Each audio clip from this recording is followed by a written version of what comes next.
Hello everyone, Gyandas में आपको स्वागत है। आज आप मेरे साथ पढ़ेंगे पंचायती राज। तो जब हम पंचायती राज को पढ़ना स्टार्ट करते हैं तो सबसे पहले देखेंगे कि ये जो कॉन्सेप्ट है कि पंचायती राज वाला, कि पंचायती राज का कॉन्सेप्ट आया कहाँ से। अब ऐसा तो है नहीं कि पीवी नरसिम्हा राव सोए थे, रात को सपना आया कि भाई हाँ कल पंचायती राज उठ के हम पंचायती राज लागू करेंगे, तो उठे अगले दिन पंचायती राज लागू कर दिया। ऐसा तो कुछ हुआ नहीं होगा। पंचायती राज के पीछे बहुत सारे कॉन्सेप्ट होंगे। तो सबसे पहले इसमें हम जाते हैं तो महात्मा गांधी के ऊपर जाते हैं। महात्मा गांधी, ठीक। महात्मा गांधी का एक कोटेशन आप अक्सर हिस्ट्री में पढ़ते होंगे। महात्मा गांधी ने एक कोटेशन दिया था कि भारत का उदय तभी संभव है जब भारत के गांवों का उदय हो। क्यों? क्योंकि भारत गांवों का देश है, ठीक। अब जरूरी ऐसा थोड़ी ना होता है कि गांव में बस खेती किसानी कर रहे हो तो गांव का उदय हो गया। गांव को सामाजिक और आर्थिक न्याय दिलाने की भी जरूरत है। सामाजिक और आर्थिक न्याय कैसे दिलेगा? जब कुछ शक्तियां पंचायतों को दी जाएंगी, ठीक है, कुछ ताकतें पंचायतों को दी जाएंगी, कुछ निधियां दी जाएंगी ताकि वो अपना विकास कर सकें, अपने आप को आगे बढ़ा सकें, ठीक है। तो इसके लिए पंचायती राज लाना जरूरी था। इस हेतु जो महात्मा गांधी का जो कोटेशन था, इसको सही करने के लिए, इसको अप्लाई करने के लिए भारतीय संविधान के अनुच्छेद 40, ठीक, भारतीय संविधान का कौन सा अनुच्छेद? अनुच्छेद 40, ठीक। अनुच्छेद 40 में नीति निर्देशक तत्वों के अंतर्गत पंचायती राज व्यवस्था के गठन का प्रावधान किया गया है, ठीक। अनुच्छेद 40 के अंतर्गत क्या गठन किया, प्रावधान किया गया है? पंचायती राज व्यवस्था के गठन का प्रावधान। क्वेश्चन पूछता है कि भारतीय संविधान के नीति निर्देशक तत्व में कौन से अनुच्छेद में पंचायती राज के गठन का प्रावधान है। तो भारतीय संविधान में नीति निर्देशक तत्व के अंतर्गत कौन से अनुच्छेद में गठन का प्रावधान है? तो अनुच्छेद 40 में गठन का प्रावधान है, ठीक है। अब जब हमको पंचायती राज व्यवस्था गठित करना है, ठीक है, जब हम पंचायती राज व्यवस्था गठित करेंगे तो ऐसा तो है नहीं कि भाई 2-4 लोग बैठ गए एक दिन में, दोपहर तक बनाए रिपोर्ट, शाम को लागू कर दिए, पंचायती राज लागू हो गया। ऐसा तो है नहीं। हमको बहुत सारी समितियां बनानी पड़ेंगी, ठीक। वो क्या करेंगे, उस पर अध्ययन करेंगे कि हाँ पंचायती राज में क्या होना चाहिए, क्या नहीं होना चाहिए, क्या ताकत दी जानी चाहिए, क्या नहीं दी जानी चाहिए, कैसे पंचायत को कंट्रोल कर रखना चाहिए, पंचायत कैसे अपना विकास कर सकता है, ठीक। तो इसी क्रम में सबसे पहली जो समिति है, चलो समिति को साइड करते हैं अभी, ठीक। अपन ये देखते हैं कि पंचायती राज अपन जब गठन कर रहे हैं, ठीक है, तो समितियां बनेंगी, समितियां अपना रिपोर्ट पेश करेंगी। उसमें 2-4 चीजें उन लोग मांगेंगे कि हाँ भाई त्रिस्तरीय होना चाहिए, द्विस्तरीय होना चाहिए, 4 स्तरीय होना चाहिए, कुछ तो बोलेंगे वो लोग। उस पर फिर केंद्र सरकार बैठ के विचार विमर्श करेगी। विचार विमर्श करके एक विधेयक तैयार करेगी। विधेयक लोकसभा राज्यसभा में पास होगा, राष्ट्रपति से सिग्नेचर होगा, तब जाकर फिर पंचायती राज लागू होगा। तो आज की क्लास में हम देखेंगे कि जब पंचायती राज व्यवस्था लागू करनी थी तो उससे पहले कौन कौन सी समितियां बनाई गई थी और उन्होंने क्या क्या विचार अपने पेश किए थे, ठीक। तो इन समितियों के क्रम में सबसे पहले हम देखते हैं बलवंत राय मेहता समिति, ठीक है। सबसे इंपॉर्टेंट इन समितियों में कौन सा? बलवंत राय मेहता समिति। गठित कब किया गया था? 1957 में, ठीक है। बलवंत राय मेहता समिति का गठन कब किया गया था? 1957 में। अब जब बलवंत राय मेहता समिति गठित हुई तो इसका अध्यक्ष बनाया गया बलवंत राय मेहता को, ठीक है।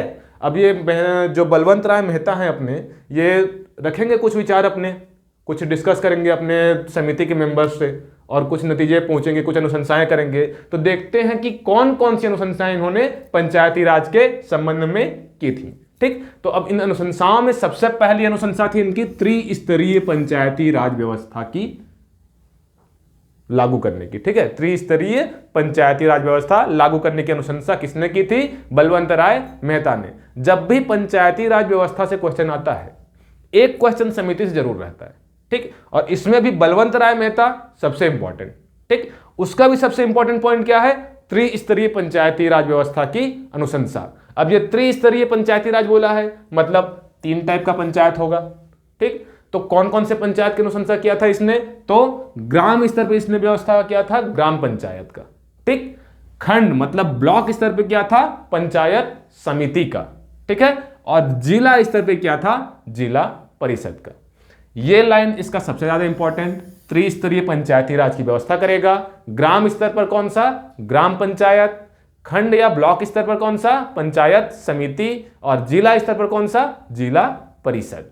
ठीक है। इसके अलावा इन्हें यह कहा था कि जो भी पंचायत में जनप्रतिनिधि चुने जाएंगे, ठीक, जो भी जनप्रतिनिधि, पंच हो, सरपंच हो, जनपद पंचायत सदस्य हो, जनपद पंचायत अध्यक्ष हो, जो भी बंदे हैं, ये लोग जो चुने जाएंगे वो प्रत्यक्ष रूप से चुने जाने चाहिए।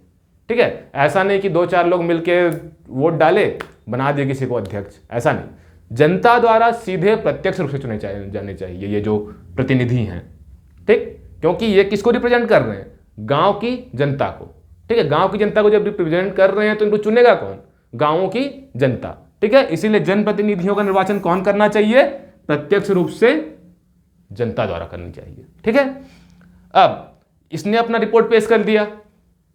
ठीक है। इसी आधार पर अब 1957 के बाद आता है 1959 का समय। ठीक, उस टाइम पीएम कौन थे? जवाहरलाल नेहरू। पीएम कौन थे उस टाइम? जवाहरलाल नेहरू। ठीक, इसी आधार पर जवाहरलाल नेहरू ने 20 अक्टूबर 1959 को, डेट याद रखना, 20 अक्टूबर 1959, पीएम कौन थे? जवाहरलाल नेहरू। ठीक, इन्होंने क्या किया? राजस्थान के नागौर जिले में, ठीक है, राजस्थान के नागौर जिले में पंचायती राज व्यवस्था प्रारंभ किया। ठीक, क्वेश्चन पूछता है कि सबसे पहले पंचायती राज व्यवस्था प्रारंभ कहां पे किया गया था? प्रायोगिक तौर पे। ठीक, तो प्रायोगिक तौर पे जवाहरलाल नेहरू ने 20 अक्टूबर 1959 को राजस्थान के नागौर जिले में प्रारंभ किया था। ठीक है। यह है आपका बलवंत राय मेहता समिति। वापस देखते हैं कब गठित हुआ था? 1957 में। अध्यक्ष कौन था? बलवंत राय मेहता। क्या अनुशंसा किया था इसने?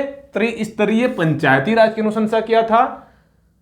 वो 3 स्तर कौन कौन से थे? ग्राम के स्तर पर ग्राम पंचायत, खंड या ब्लॉक स्तर पर पंचायत समिति, जिला के स्तर पर जिला परिषद।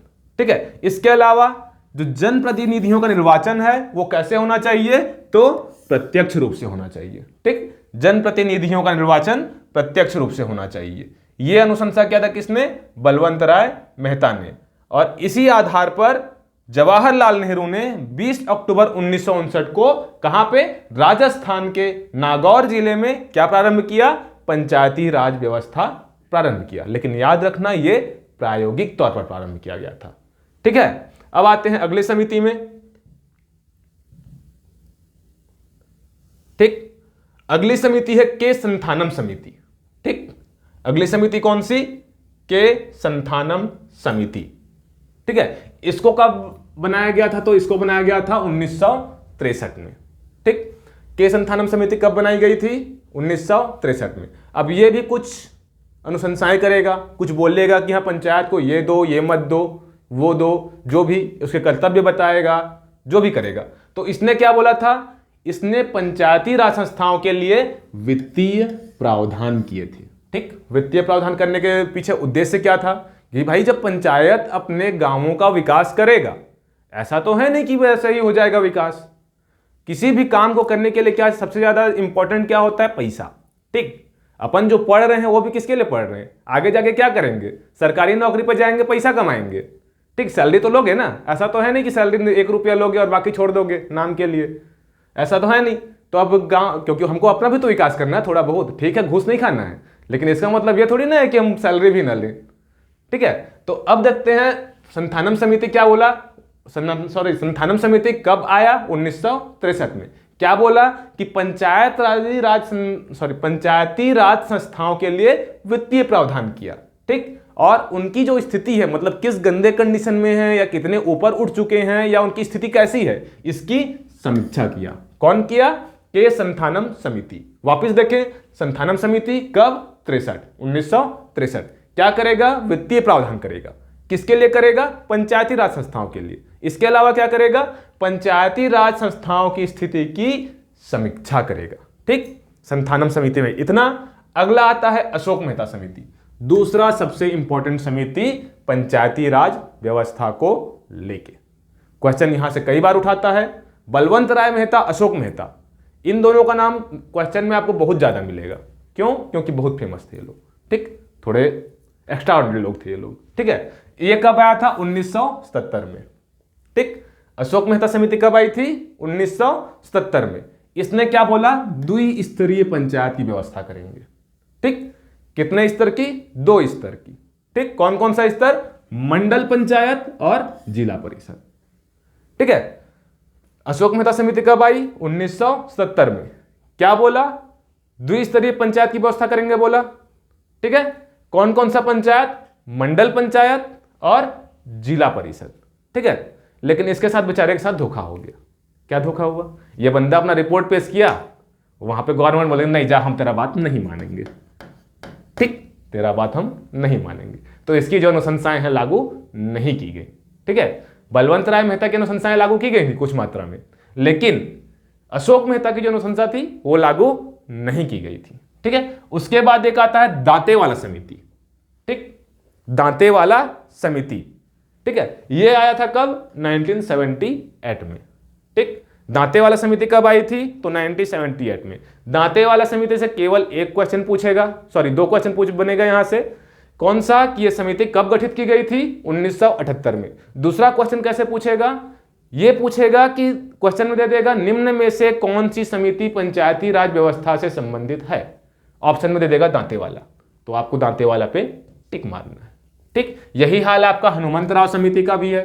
इसने कुछ खास अनुशंसा किए नहीं थे, बेचारे दोनों आलसी लोग थे, आए सोए निकल गए। ठीक, बस इतना याद रखना कि 1984 में गठित हुई थी हनुमंतराव और दांतेवाला गठित हुई थी 1978 में।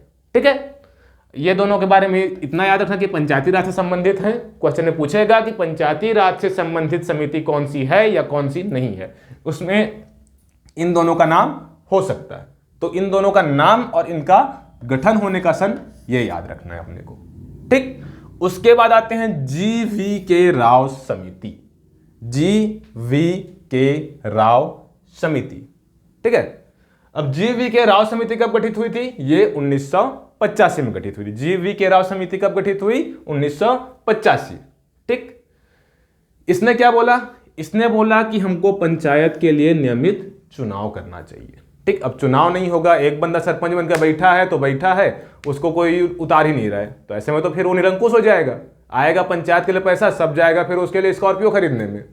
ठीक, तो ऐसा तो नहीं करने देना है ना। उसको भी डर होना चाहिए कि भाई 5 साल बाद मेरे को उतार देंगे ये लोग, या 5 साल बाद में फिर से नहीं जीत पाऊंगा। तो इसीलिए इसने क्या बोला कि पंचायत के लिए नियमित चुनाव होना चाहिए। ठीक है, अब चुनाव होगा तो इधर हो रहा है कि सारे पोस्ट जनरल वाले उठा रहे हैं, बेचारे ST SC वालों को कोई उसमें प्रतिनिधित्व का अवसर ही नहीं मिल रहा है। ठीक, इस चीज को भी ध्यान में रखना था। ठीक है, तो GV.K. राव समिति ने फिर ग्राम पंचायत में महिलाओं और ST SC के लिए आरक्षण का प्रावधान किया। ठीक है, GV.K. राव गठित कब हुआ था? 1985। क्या बोला? नियमित चुनाव कराएंगे। ठीक है, अब नियमित चुनाव करा रहे हैं तो उसमें फिर हम आरक्षण देंगे। किसको देंगे? ST SC और महिला को। ठीक, ST SC और महिला को हम आरक्षण देंगे। ये कौन बोलता है? GV.K. राव। कब बोलता है? 1985 में। ठीक है, ये है आपका GV.K. राव समिति। वापस देखते हैं एक बात सबको। सबसे पहले केशनथानम कब आया? 1963। क्या बोला कि भाई पंचायतों के लिए हम वित्तीय प्रावधान करेंगे और उनकी स्थिति को हम एक बार चेक करेंगे कि वो किस स्थिति में है। ठीक, दूसरा आता है कौन? अशोक मेहता। ये कब आया? 1977 में। ये क्या बोला कि भाई 3 स्तरीय पंचायती राज व्यवस्था बेकार है, उसको साइड करो, हम क्या करेंगे? 2 स्तर वाला करेंगे। ठीक है, कौन कौन सा स्तर रखेंगे बोला? मंडल पंचायत और जिला परिषद। ठीक, मंडल पंचायत और जिला परिषद। लेकिन इसकी बातों को नहीं माना गया। ठीक है, अशोक मेहता की बातों को बिल्कुल भी नहीं माना गया। उसके बाद आता है कौन सा? दांतेवाला। ये कब आया? 1978 में। ठीक, फिर आता है हनुमंतराव। ये कब आता है? 1984 में। ठीक है, अगला कौन आता है? GV.K. राव। ये कब आता है? 1985 में। क्या बोलता है कि हम पंचायत में नियमित चुनाव कराएंगे। कोई एक बंदा बैठा है तो उसको हमेशा बैठे रहे ऐसा नहीं होने देंगे, उसको हम नियमित चुनाव करा के हर 5 साल में चेंज करवाएंगे। ठीक, लेकिन चुनाव होगा तो उसमें सबको प्रतिनिधित्व का अवसर भी मिलेगा। तो इसीलिए ST SC के लिए आरक्षण, ST SC और महिला के लिए आरक्षण का प्रावधान किया। कौन किया? GV.K. राव समिति। कब गठित हुई थी? 1985 में। ठीक है, यह है आपका GV.K. राव समिति। अब अगला देखते हैं। अगला है लक्ष्मीमल सिंघवी समिति। लक्ष्मीमल सिंघवी समिति। ठीक, ये आया था आपका 1986 में। ठीक, लक्ष्मीमल सिंघवी समिति 1986 में। इसने भी क्या किया, पंचायतों को आत्मनिर्भर बनाना है। ठीक, अब पंचायत भाई बार बार राज्य से पैसा ले रहा है, ठीक है, कब तक मांगता रहेगा, भिखारी थोड़ी ना है, वो भी पंचायत है भाई, खुद में पुराने जमाने में फैसले कर दिया करता था, वो खुद में एक न्याय व्यवस्था थी वो। तो फिर इसको आत्मनिर्भर बनना है, क्योंकि आत्मनिर्भर तो रहा नहीं था अब, क्योंकि पूरा काम कौन करता था, न्यायालय कर रहा था, इधर आपका जो सरकारी संगठन है वो कर रहे थे। ठीक है, तो पंचायतों को हमको आत्मनिर्भर भी बनाना है। ठीक है, तो आत्मनिर्भर बनाने के लिए क्या होगा भाई, उसके पास खुद के पास तो पैसा होना चाहिए ना। अब मेरे पास पैसा ही नहीं रहेगा, मैं दूसरे से मांगते रहूंगा, मैं क्या आत्मनिर्भर बनूंगा, नहीं बन सकता। तो इनको क्या है, आत्मनिर्भर बनाना है। तो आत्मनिर्भर कब बनेगा, जब उसके पास पैसा होगा। पैसा कब होगा, जब उसको टैक्स कलेक्ट करने की शक्ति मिलेगी। किसको मिलेगी, पंचायतों को। ठीक है, तो इसमें बोला गया, लक्ष्मीमल सिंघवी ने बोला कि पंचायतों को आत्मनिर्भर बनाने के लिए वित्तीय अधिकार देंगे। ठीक, वित्तीय अधिकार मतलब वही टैक्स कलेक्शन का। ठीक, टैक्स कलेक्ट करेगा, उसके पास खुद का पैसा होगा। भाई स्ट्रीट लाइट लगाना है गांव में, उसके लिए वो बार बार दौड़ेगा तो नहीं सीएम के पास। उसके पास अगर टैक्स को कलेक्ट करता है, कुछ पैसा है 2-4 लाख रुपए, तो भाई वो स्ट्रीट लाइट लगा सकता है। और नहीं तो फिर सरकारी काम काज सब जानते हैं कितना लेट जाता है। ठीक है, तो पंचायतों को आत्मनिर्भर बनाने के लिए वित्तीय अधिकार दिया। दूसरा चीज क्या, जो पंचायती राज संस्था है उनको संवैधानिक मान्यता देने की बात की। ठीक, क्यों, अब संवैधानिक मान्यता क्यों जरूरी हो गया था, चलो संवैधानिक मान्यता नहीं देते हैं, कोई भी आके इसको हटा देता कि भाई पंचायती राज आपसे लागू नहीं रहेगा, चलो निकलो, तुम्हारे तो कोई मान्यता ही नहीं है।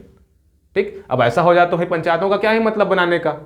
तो यहां पे इसको संवैधानिक मान्यता दिया गया, फिर संवैधानिक मान्यता देने की मांग की, ताकि उनका खुद का भी एक वजूद हो। ठीक है, तो लक्ष्मीमल सिंघवी कब आया, 1986। ठीक है, क्या किया, पंचायतों को आत्मनिर्भर बनाने के लिए वित्तीय अधिकार प्रदान करने की बात कही। दूसरा क्या बोला, पंचायती राज संस्थाओं को संवैधानिक मान्यता देने की बात की गई। ठीक, अगला आता है पीके थुंगन समिति। पीके थुंगन समिति यह आता है 1988 में। पीके थुंगन समिति कब आता है, 1988 में। इसने क्या बोला कि स्थानीय निकायों को संवैधानिक मान्यता देंगे। पंचायत तो दे दिए हैं, लेकिन स्थानीय निकायों को भी देना है, जैसे स्व सहायता समूह हो गए, इनको भी संवैधानिक मान्यता देंगे तब ना। तो थुंगन समिति ने क्या बोला कि जो स्थानीय निकाय हैं उनको भी क्या करेंगे, संवैधानिक मान्यताएं देंगे। ठीक है, वापस देखते हैं इन दोनों को। सबसे पहले लक्ष्मीमल सिंघवी कब आया, 1986। क्या बोला, पंचायतों को आत्मनिर्भर बनाने के लिए वित्तीय अधिकार देना चाहिए। ठीक है, दूसरा क्या बोला कि उनको संवैधानिक मान्यता देनी चाहिए ताकि उनका खुद का भी एक वजूद हो। उसके बाद आता है कौन, पीके थुंगन। ये कब आता है, 1988। अब पीके थुंगन ने क्या बोला कि जो स्थानीय निकाय हैं उनको भी संवैधानिक मान्यता दो। ठीक, और इन्हीं सारे समितियों के आधार, अनुशंसा के आधार पर, ठीक, इन्हीं सारे समितियों की अनुशंसा के आधार पर फिर 73वां संविधान संशोधन 1992 लागू हुआ। और ये 73वां संविधान संशोधन 1992 किस संबंध में है, तो ये है पंचायती राज के संबंध में। ठीक, पंचायती राज के संबंध में। ठीक है, इतनी सारी समितियां बनी, इन्होंने अनुशंसाएं पेश की, उन अनुशंसाओं पर विचार किया गया और उनको आधार मानकर उनके आधार पर फिर कौन सा विधेयक पेश किया गया, कौन सा संशोधन लाया गया, 73वां संविधान संशोधन 1992। और इसी 73वां संविधान संशोधन 1992 के आधार पर फिर भारत में क्या लागू किया गया, पंचायती राज। ठीक, तो ये है आपका पंचायती राज से जुड़ी समितियां। वापिस से एक बात देखते हैं सबको। सबसे पहले आया कौन सा, बलवंत राय मेहता। कब आया था, 1957। अध्यक्ष कौन था, खुद बलवंत राय मेहता। ठीक, इसने क्या बोला, इसने बोला त्रिस्तरीय पंचायती राज व्यवस्था। ठीक, बलवंत राय मेहता आता है, कब आता है, 1957 में आता है। क्या बोलता है कि नहीं, हमको 3 स्तर वाला पंचायती राज व्यवस्था चाहिए। ठीक है, कौन कौन सा, ग्राम के स्तर पर ग्राम पंचायत, खंड के स्तर पर पंचायत समिति, खंड या ब्लॉक। ठीक, जिला के स्तर पर जिला परिषद। ठीक है, और एक चीज क्या बोला कि जनप्रतिनिधियों का जो निर्वाचन है वो प्रत्यक्ष रूप से होना चाहिए, न कि अप्रत्यक्ष रूप से। क्यों? क्योंकि उन लोग किसका प्रतिनिधित्व करेंगे? उस पंचायत की जनता का। जब जनता का प्रतिनिधित्व कर रहे हैं तो उनको जनता से चुन के आना पड़ेगा। यह बोला किसने? बलवंत राय मेहता ने। ठीक, अब इसी समिति के आधार पर पीएम कौन थे? जवाहरलाल नेहरू। 1959 में पीएम कौन थे अपने? तो जवाहरलाल नेहरू। इन्होंने क्या किया? इन्होंने 20 अक्टूबर सन 1959 को कहां पे?